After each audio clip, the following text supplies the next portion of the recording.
Sebuah kebijakan publik tidak hanya dinilai dari niat baiknya, tetapi juga untuk mengatasi resiko di lapangan. Hai, saya Intan Kurniawati, mahasiswa Manajemen Pendidikan. Program Makanan Gratis atau MBG merupakan salah satu upaya pemerintah dalam meningkatkan kualitas gizi peserta didik. Namun, dalam perspektif kebijakan pendidikan dan pembuatan keputusan, implementasi program juga perlu dievaluasi dari aspek keamanan pangan, tata kelola anggaran, dan efektivitas pengawasan. Isu pertama,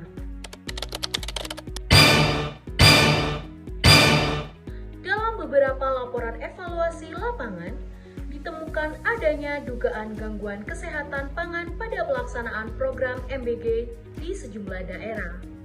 Jaringan Pemantauan Pendidikan Indonesia atau JPPI mencatat peningkatan laporan siswa yang mengalami gangguan kesehatan setelah mengonsumsi makanan program MBG.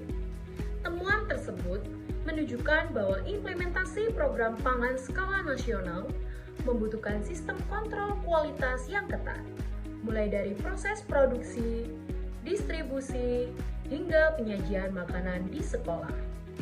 Dari sudut pandang manajemen pendidikan, sekolah belum sepenuhnya memiliki kesiapan infrastruktur maupun sumber daya untuk melakukan pengawasan keamanan pangan secara konsisten setiap hari. Isu kedua,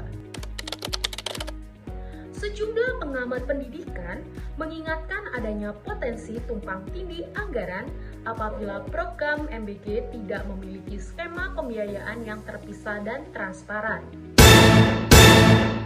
Dalam kajian kebijakan publik, efisiensi alokasi anggaran menjadi hal penting agar program baru tidak mengurangi fokus pembiayaan pendidikan inti, seperti peningkatan kualitas guru, fasilitas belajar, dan layanan akademik sekolah.